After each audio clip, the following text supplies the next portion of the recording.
Hello, good morning. I hope that you're all well and that you've had a good week. It was a special week for me, and if you follow me on Instagram and Facebook, you would have seen me posting some photographs of my time in London when I went to see the Fabergé exhibition. Now, we weren't allowed to take any photographs or videos in the exhibition, so the photograph is from when we all met up. There were 4 of us. One of our members is a little bit shy of social media, so I've had to crop her out of this photograph. But Sue travelled up with me and we met Elizabeth and our other friend, and we just had a fabulous day. It's so special to meet up and to sort of spend time together. And the exhibition, it was breathtaking. Do you know what? I can actually feel the hairs on my arms standing up with remembered excitement. It was such a special exhibition. It was called Romance to Revolution, and that really does sum up the very short history of Fabergé. It was very well curated. The exhibition took you through the history of Fabergé, and the exhibits were so well documented. So it actually took quite a while to get around the exhibition, because obviously we wanted to read everything about the items. And, you know, with Fabergé, what draws me into not only the eggs, but all the other items they made was the creativity behind those items, and all the meanings that were behind the designs. I think that's so special and very reminiscent of the meanings behind the motifs that are chosen for samplers that we all love.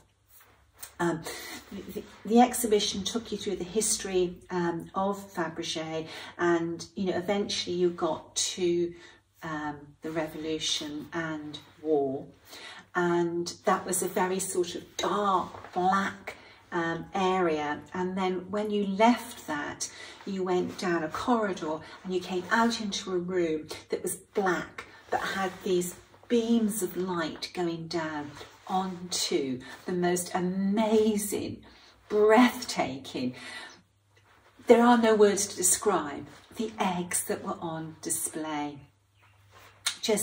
It was just overwhelming for the brain. It really was.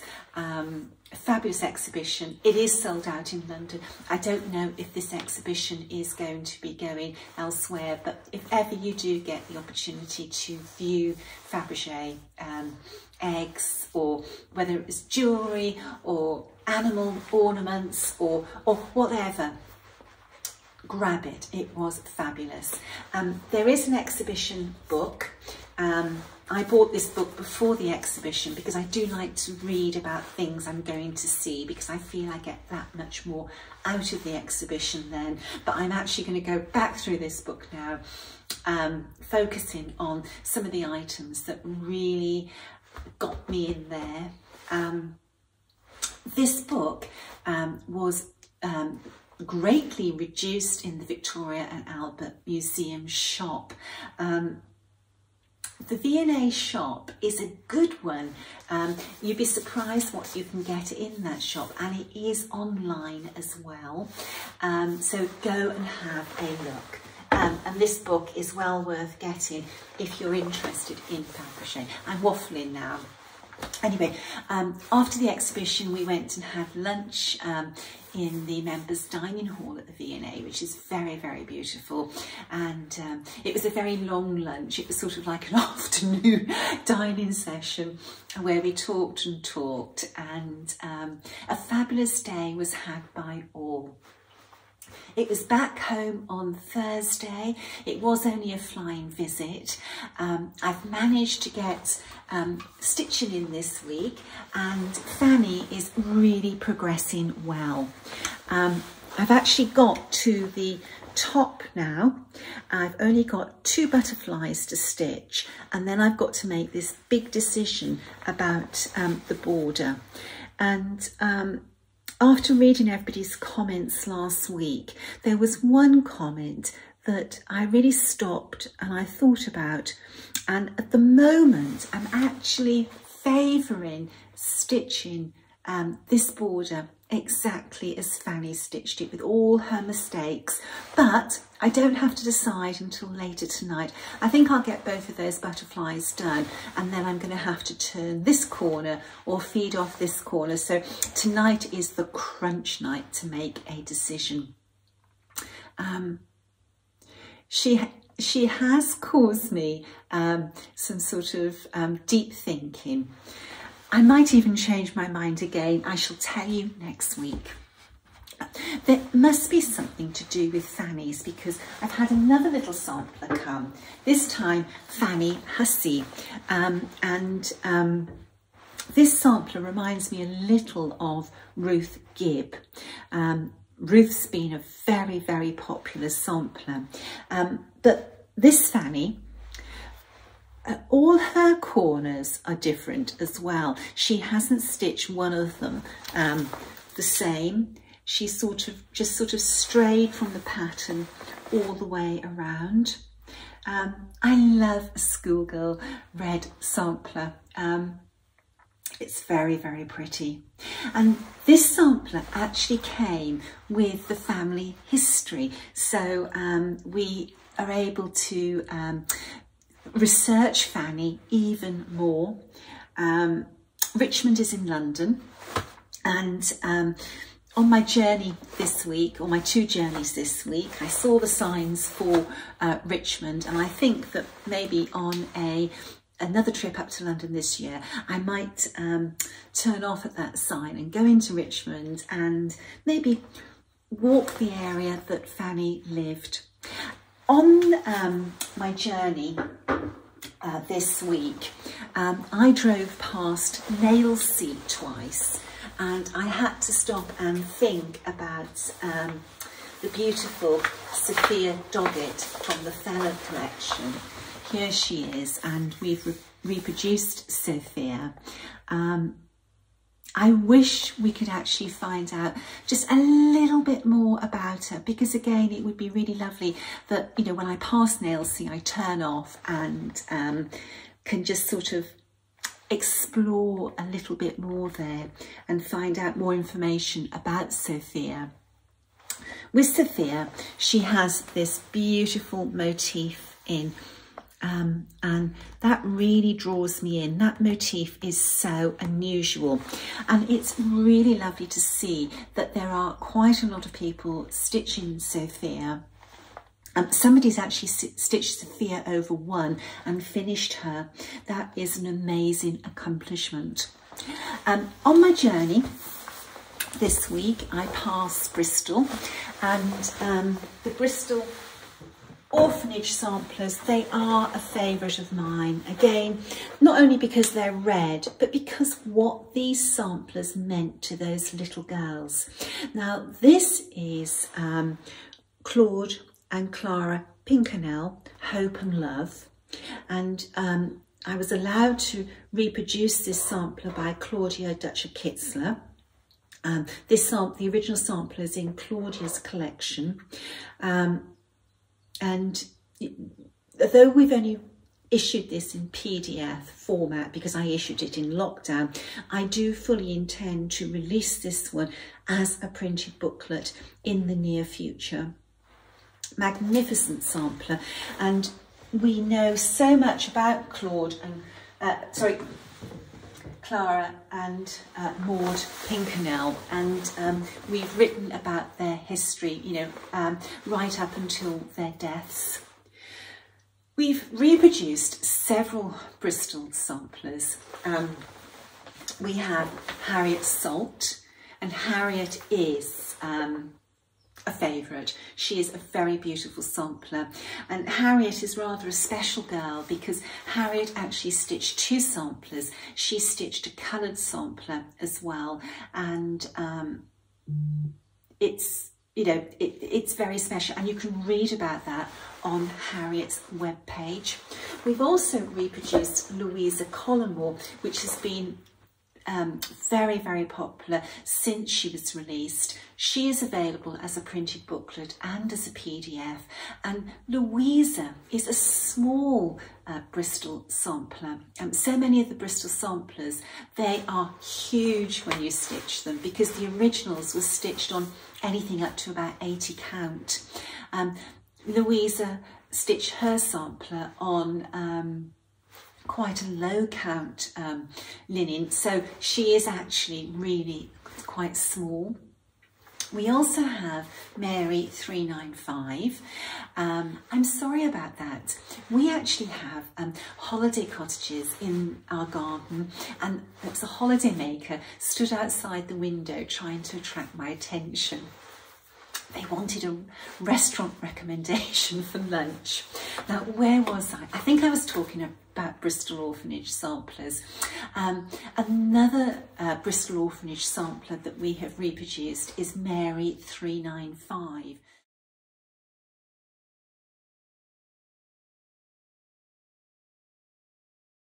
We don't know her surname, but her bed number was 395. Now that's one that we were very lucky to be able to reproduce. She's in the collection of Claudia Dutch of Kitzler, and Claudia very kindly allowed us to reproduce the sampler.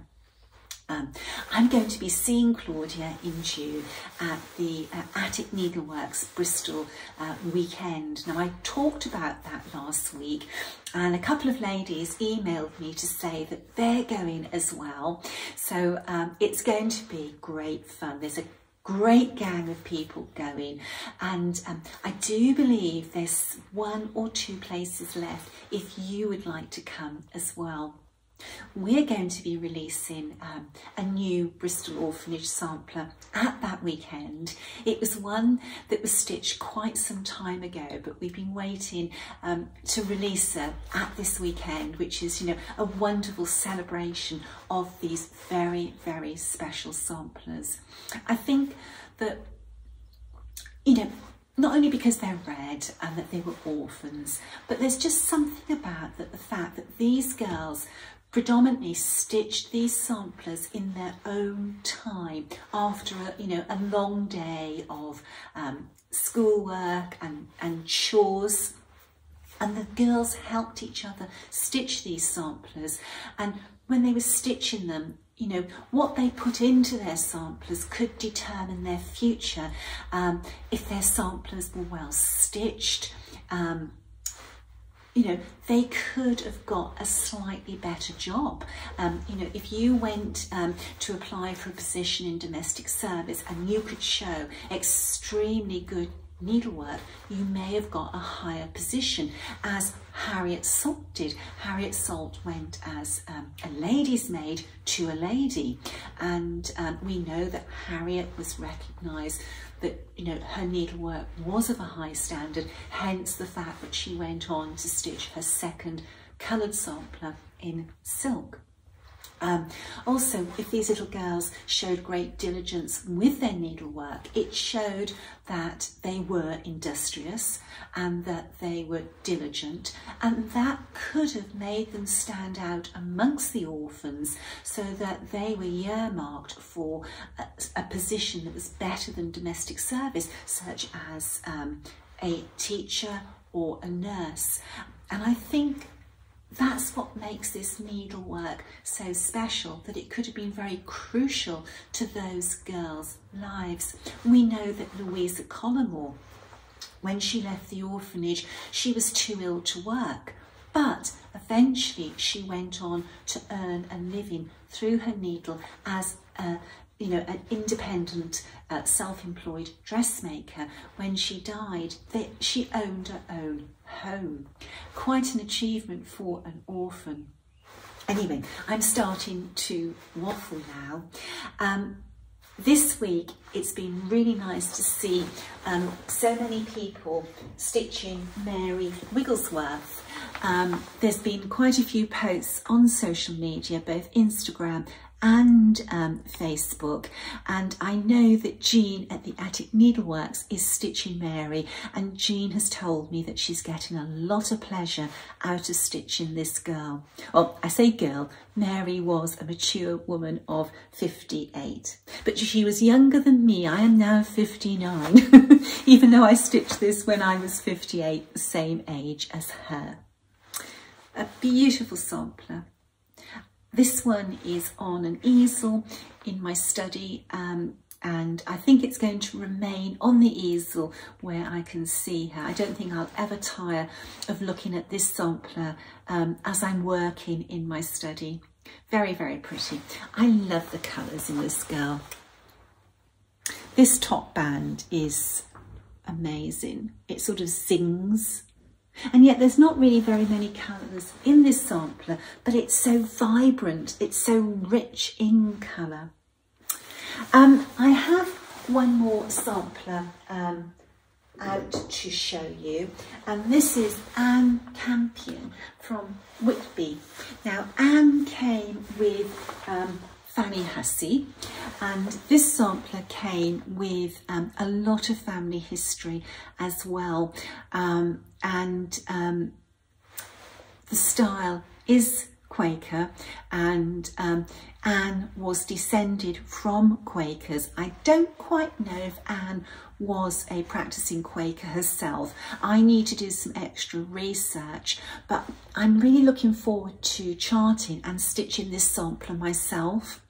There's something about working in a single colour. It can be very restful and soothing for the mind. I wouldn't want to stitch every sampler in one colour, but every now and again it's really nice to do so.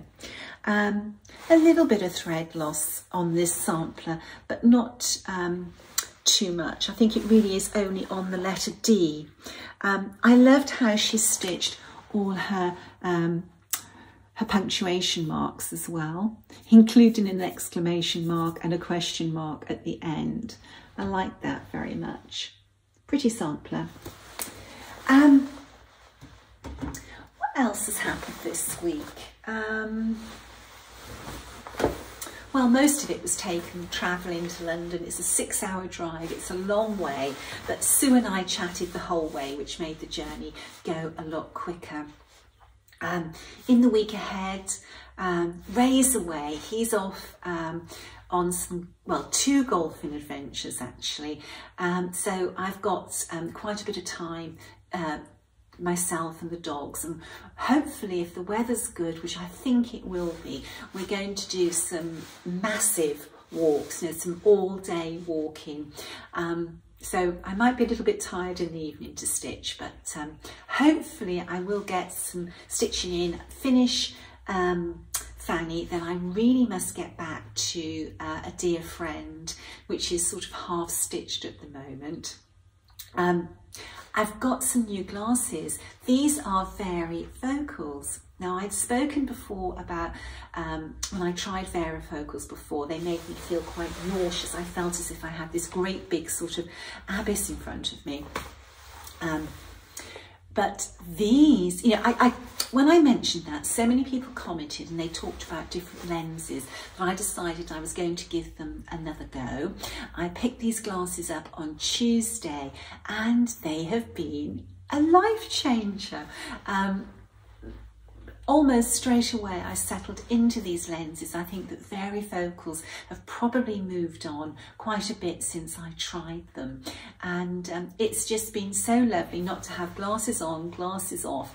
Like, you know, sometimes I'd find I had 3 pairs of glasses on my head and I was always looking for my glasses because I was, you know, on, off. And also when you take your glasses on and off and you sort of put them in a pocket or put them in the console of the car, they get damaged. So yeah, these have been a game changer for me. So thank you to everybody who encouraged me to retry varifocals. Okay, right. I think that does round up everything this week. Stay well, stay safe, and if God is kind, I'll be back next week with another look at needlework and just a few little bits and bobs of my life thrown in. Take care. Bye-bye.